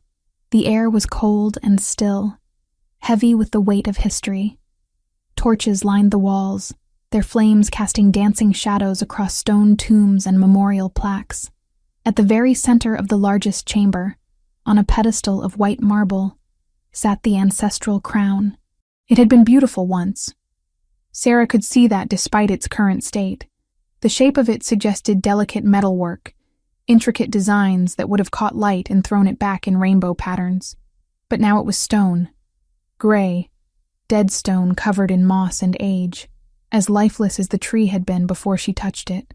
300 years, Magnus said quietly, standing beside her at the edge of the crowd. 300 years it sat there, and no one has been able to wake it. Are you certain, Sarah? She wasn't certain of anything. But something in her chest, something that felt ancient and powerful and absolutely sure, told her this was right. This was meant to happen. I'm certain, she whispered back. She walked forward alone. The crowd parted for her, hundreds of eyes watching her every step. She could hear their breathing, their heartbeats, their whispered prayers and curses. The weight of their attention pressed down on her shoulders, but she kept walking. When she reached the pedestal, she stood for a moment, just looking at the crown. Then she closed her eyes, whispered a prayer to the goddess, and touched the stone. For a heartbeat, nothing happened. Then warmth bloomed beneath her fingers. The same warmth she'd felt when she touched the tree. The same recognition. The same welcome. The same sense of coming home. The stone began to change. Gray cracked and fell away like old skin shedding, revealing gold beneath. Pure gold that gleamed in the torchlight. The moss dissolved. The age faded. And suddenly the crown wasn't stone anymore, but living metal. Beautiful and whole and radiating power that made every shifter in the room gasp. The crown rose, levitated from the pedestal, floating upward on currents of golden light. It hung suspended for a moment, turning slowly, and Sarah saw the intricate designs clearly now. Wolves running through forests, the moon in all its phases, flowers blooming and falling, the entire cycle of life and death and rebirth captured in gold. Then the crown descended, settling gently onto Sarah's head. The moment it touched her hair, power exploded through the chamber. Every Luna stone embedded in the walls, dark for 3 centuries, suddenly blazed to life. Golden light flooded the crypts, so bright that people shielded their eyes, and through Sarah's skin, visible to everyone watching, her blood began to glow. Golden veins traced intricate patterns across her hands, her arms, her face. The mark of Luna, undeniable and absolute. Sarah opened her eyes, and they blazed gold as the sun. When she spoke, her voice carried the weight of 300 years of silenced truth. I am Sarah, daughter of the Luna bloodline, chosen by the goddess, marked by the ancestral crown. I am Luna returned, and I claim my place. The crypts fell absolutely silent. Even Percival stood frozen, his face ashen. The proof was irrefutable. The crown wouldn't wake for anyone not blessed by the goddess herself. The Luna stones wouldn't light for anyone not of true bloodline. And no witch, no matter how powerful, could make their blood glow gold. One by one, the alphas dropped to their knees, then the nobles, then even the common witnesses who'd been paid to testify against her. They knelt because instinct demanded it, because their wolves recognized Luna and could do nothing else. Magnus was the last to kneel, and when he did, his voice rang out clear and absolute. My Luna, my queen, my mate, blessed by the goddess and proven before all witnesses. Only Percival remained standing, his hands clenched into fists at his sides. But even he couldn't deny what everyone had seen. His political maneuvering, his lies, his carefully constructed case. All of it had shattered against irrefutable divine proof. Sarah looked at him, the crown resting easily on her head as if it had been made for her, and spoke words she knew he would never forget. You tried to burn me once. The goddess disagreed. Try again, Lord Percival, and see what happens to those who defy her will. The threat was clear, and in that moment, with golden light still emanating from her skin and the ancient crown blazing on her head, no one in that chamber doubted she could back it up. Chapter 7. Queen of Dawn. The celebration of Sarah's verification lasted only hours before Percival's final desperate move revealed itself. Sarah was in Magnus's chambers, still wearing the ancestral crown that refused to leave her head, when Gregor burst through the door with a face like thunder. Bet's been taken, he said without preamble. Percival's men grabbed her from the guest quarters. They left this. He handed Magnus a sealed letter. The Alpha King's face went cold as stone as he read. Then he passed it to Sarah without a word. The message was brief and brutal. Your Luna may have proven her bloodline, but bloodlines mean nothing to dead women. Priestess Bet will burn at dawn unless the girl renounces her claim and leaves the kingdom forever. Come alone to Percival's manor, or her death will be on your conscience. Sarah's hands shook as she lowered the letter. He's insane. The entire kingdom just saw the crown accept me. The council recognized me as Luna. What does he think this will accomplish? He's cornered, Magnus said, his voice deadly calm. Cornered animals are the most dangerous. If he can force you to leave voluntarily, he can claim you were never truly committed to the role, that you abandoned us when tested. It would plant doubt, weaken your legitimacy. Then I'll go, Sarah said immediately. I won't let Bet die because of me. Absolutely not, Magnus growled. It's a trap. He'll kill you both. Then what do we do? Sarah demanded. She came all this way to protect me, to give me the truth about my bloodline. I can't abandon her. Gregor was already moving toward the door. I'll gather warriors. We storm Percival's manor. Free Bet by force. He'll kill her the moment he sees you coming, Sarah said, her mind racing. He needs leverage, and a dead hostage has no value. But he'll use her death as a final strike if he knows he's lost. She stood, pacing the chamber, the crown on her head feeling heavier than gold should. Something was pulling at her awareness, a whisper of possibility. During the verification, when the Luna stones had blazed to life, she'd felt something, a connection, like threads extending from her to every stone in the castle. In the kingdom, the Luna stones, she said slowly. When I touched the crown, all of them activated. I could feel them. They're connected to me somehow. Magnus's eyes sharpened. The old texts say Luna could communicate through the stones, send messages across vast distances, share visions, broadcast truth to every shifter in the kingdom simultaneously. I don't know how to do that, Sarah protested. You didn't know how to purify aconite poison either, Gregor pointed out. Your Luna abilities manifest when you need them most. Sarah closed her eyes, reaching for that connection she'd felt in the crypts. At first, there was nothing. Then, like finding a thread in darkness, she sensed it. A network of light spanning the entire kingdom, every Luna stone a node in a web that had been dormant for 3 centuries. Take me back to the crypts, she said. To the stones there. They're the strongest. They moved quickly through the castle, guards falling in around them. The crypts felt different now, warmer somehow. Welcoming. The Luna stones embedded in the walls pulsed with gentle light, responding to her presence. Sarah approached the largest stone, the one directly behind where the crown had rested. When she placed her hands on its surface, power flooded through her. Not overwhelming like the poison had been, but vast, limitless, a conduit to every shifter consciousness in the kingdom. What if I can show them? Sarah breathed. Not just tell them Percival is guilty, but show them. The stones hold memories. 300 years of watching, recording. If I can access those memories, find evidence of his crimes, can you do that without destroying yourself? Magnus asked, his hand on her shoulder, grounding her through their bond. I don't know, but Bet is going to die if I don't try. She closed her eyes and let her consciousness sink into the stone. Images flooded her mind. Centuries of history played out in flashes. Coronations and funerals. Wars and celebrations.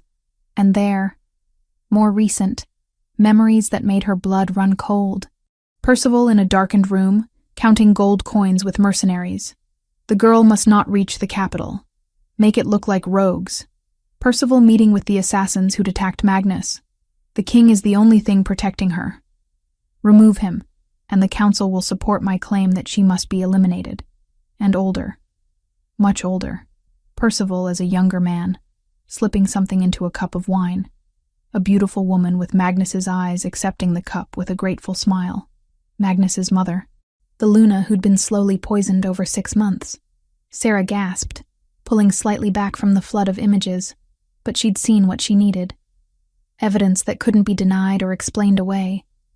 Now she just needed to share it.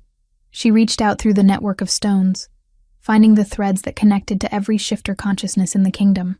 It was like learning to sing a song she'd always known, but never performed.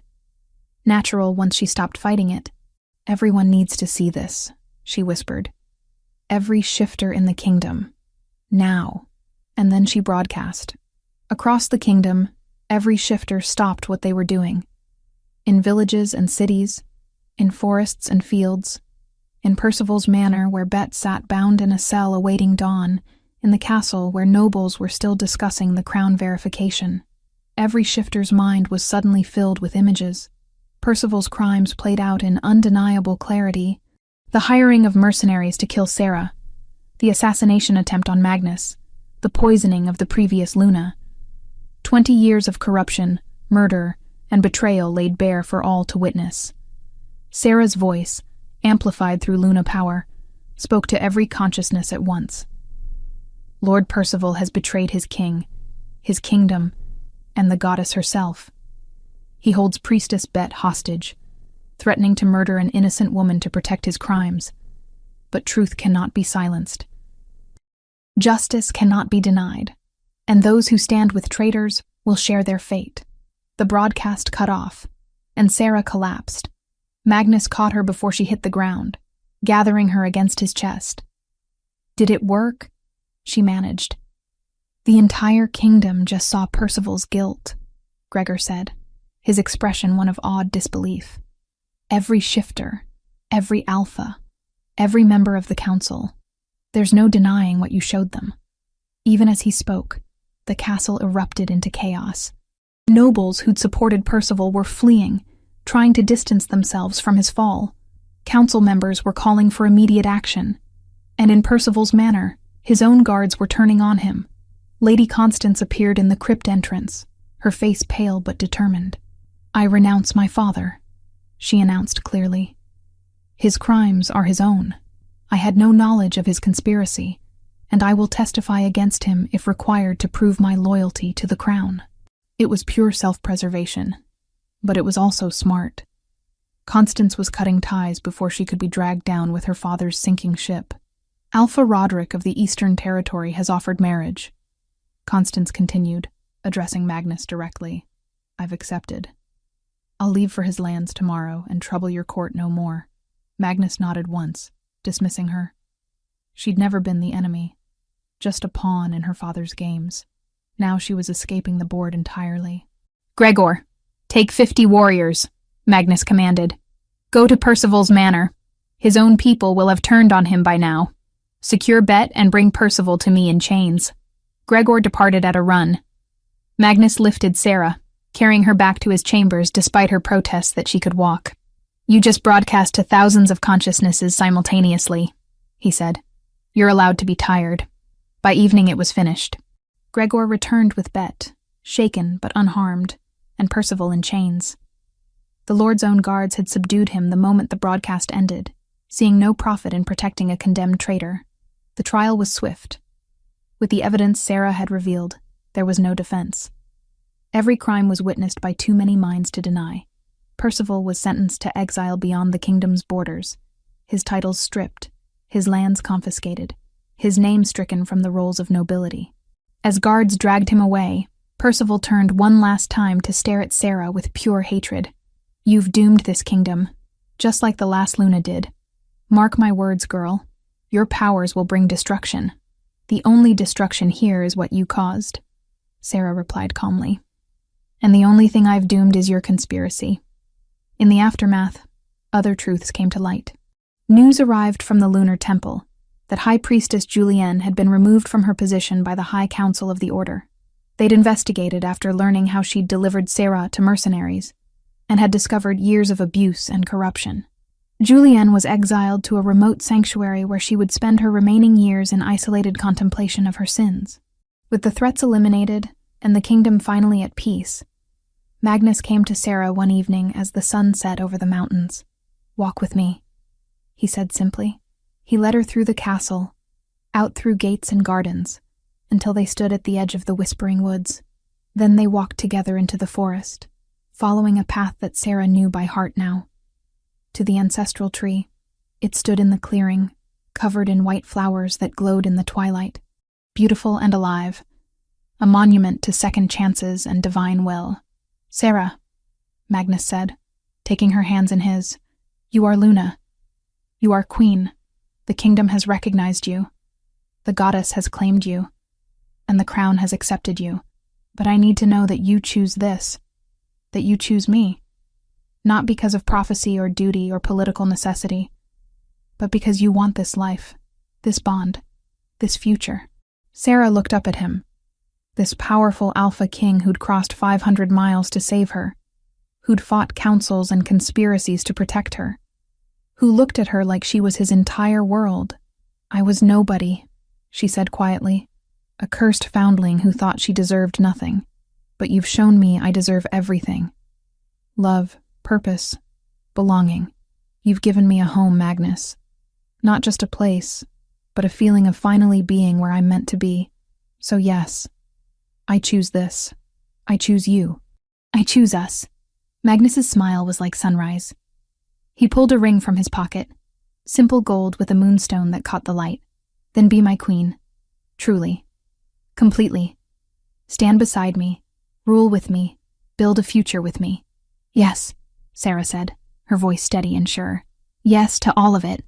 The claiming ceremony was held beneath the ancestral tree 3 days later.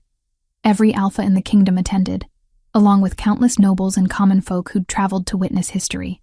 Sarah wore white, her dark hair flowing loose down her back, the ancestral crown resting on her head. Magnus stood beside her in formal attire, looking every inch the king he was. The ritual was ancient, spoken in words that predated the kingdom itself. When Magnus marked her, completing the mate bond that had been building since the night the tree bloomed, power exploded between them. Golden light that made the flowers on the tree glow brighter, energy that rippled outward in waves. And then the tree did something impossible. Seeds formed in seconds, glowing like tiny stars.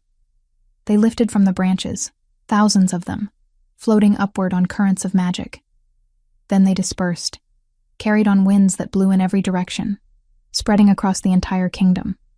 Where the seeds landed, blessing followed. Crops that had been failing revived. Sickness lifted. Old grievances between packs dissolved. The goddess's favor, made manifest through her returned Luna.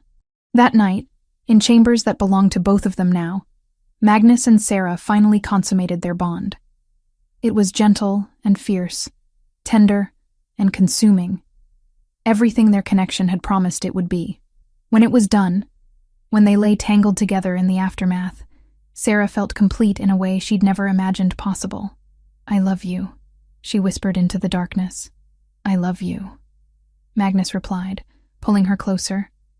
"My Luna, my queen, my everything."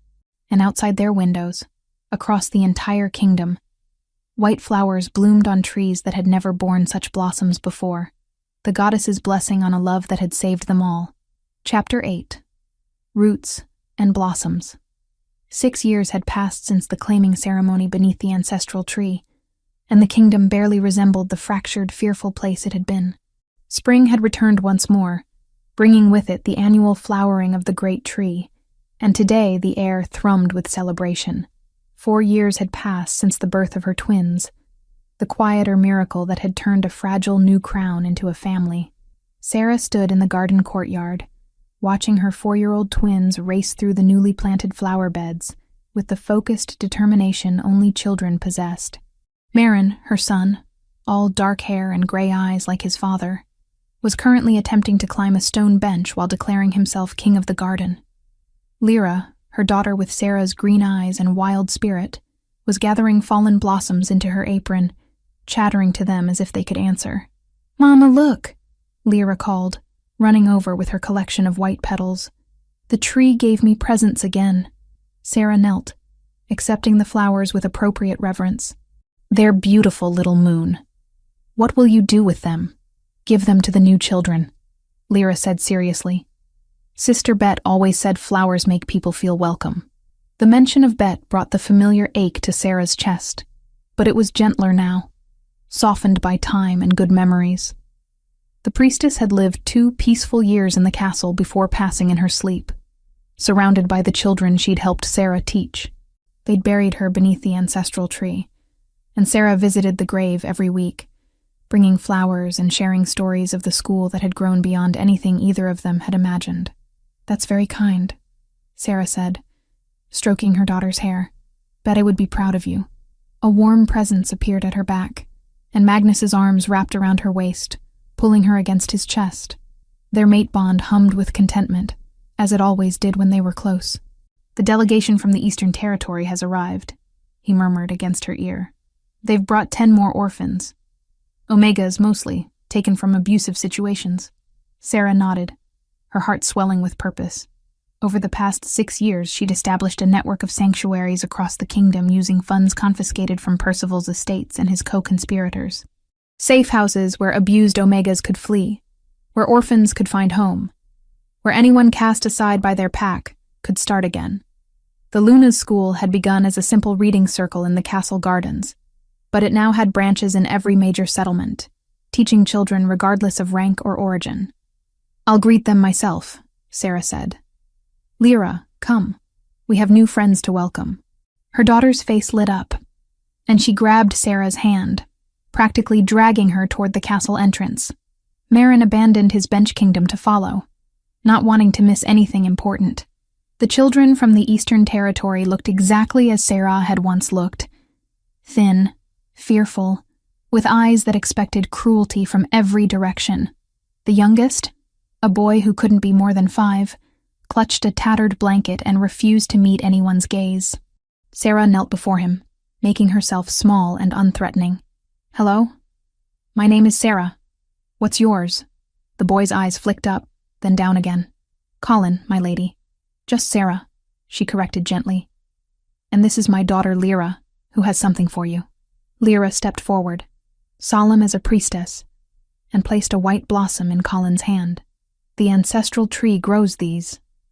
They mean you're home now. You're safe."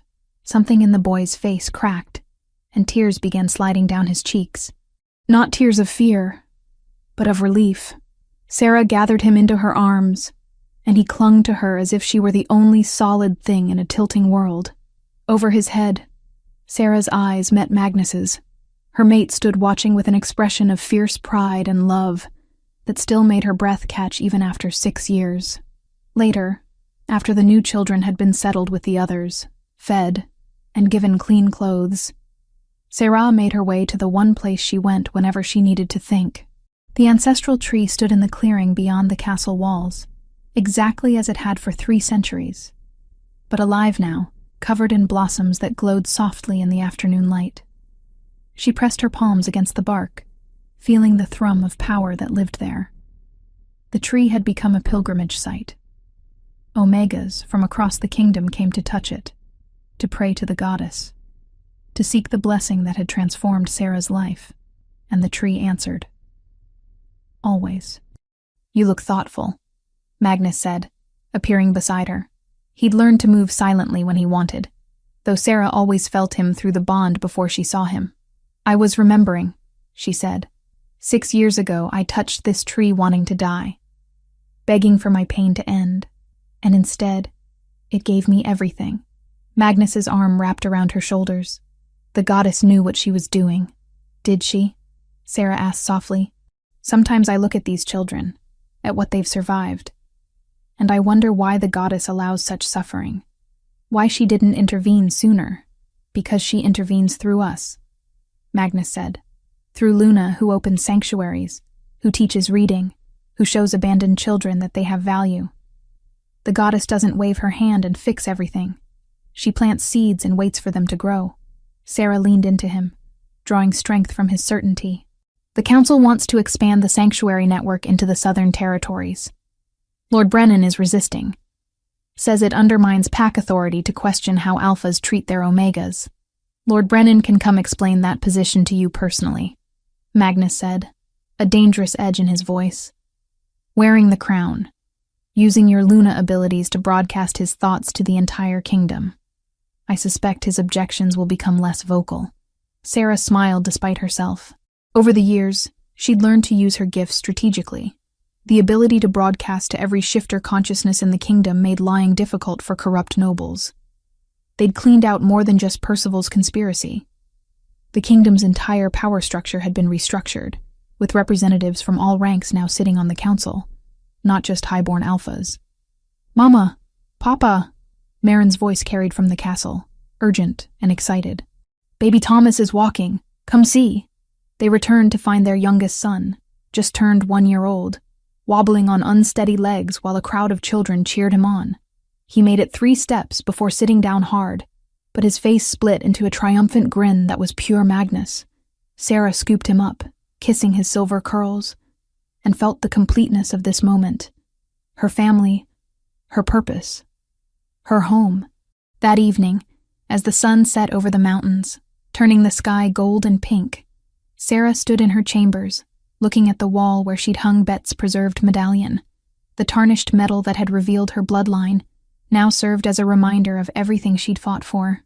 Magnus joined her, wrapping his arms around her waist from behind. "What are you thinking?" "That I want Lyra to have this someday," Sarah said. "The medallion, the story, all of it. So she understands that strength isn't about power or titles. It's about choosing to help when you could look away. About standing up when you could bow down. About surviving when the world wants you to break. She'll understand," Magnus said. "You teach that lesson every day." Later, after the children were asleep and the castle had grown quiet, Sarah returned once more to the ancestral tree. She did this often, finding peace in the silent communion with something older and wiser than herself. She placed her hand on the bark and felt the familiar warmth. Then she did something she'd only recently learned. She reached through the tree's roots, through the network of lunastones scattered across the kingdom, and felt every Omega who slept safely tonight, every child who'd found sanctuary, every person who'd been given a second chance at life. Hundreds of consciousnesses brushed against hers. Not invasive, just present. A gentle reminder that she was never alone, and neither were they. "Thank you," she whispered to the goddess, to the tree, to whatever force had decided a cursed foundling deserved saving. For all of it, the pain and the joy, the endings and the beginnings. Thank you for teaching me that falling doesn't mean failing, that being broken just means you get to choose how you heal. White petals drifted down from the branches above, settling in her hair, on her shoulders, blessing her with their softness. And in that moment, standing beneath a tree that had been dead for 3 centuries until she'd given it life, Sarah understood the truth that had taken 6 years to fully accept. She wasn't the girl who'd been abandoned at these roots. She wasn't the servant who'd been beaten and starved. She wasn't even the terrified woman who'd nearly burned. She was Luna, mother, queen, teacher, the woman who'd taken her pain and transformed it into purpose, who'd taken her scars and made them into strength. The tree had bloomed for her once, but she bloomed for it every single day, in every child she taught, every Omega she saved, every life she touched with the lesson that survival was only the beginning. That real power came from choosing, again and again, to stand back up. And as the moon rose over the kingdom, casting silver light through white blossoms that would never stop flowering, Sarah smiled, because she'd learned the most important truth of all: roots might determine where you started, but blossoms showed the world what you chose to become. The end.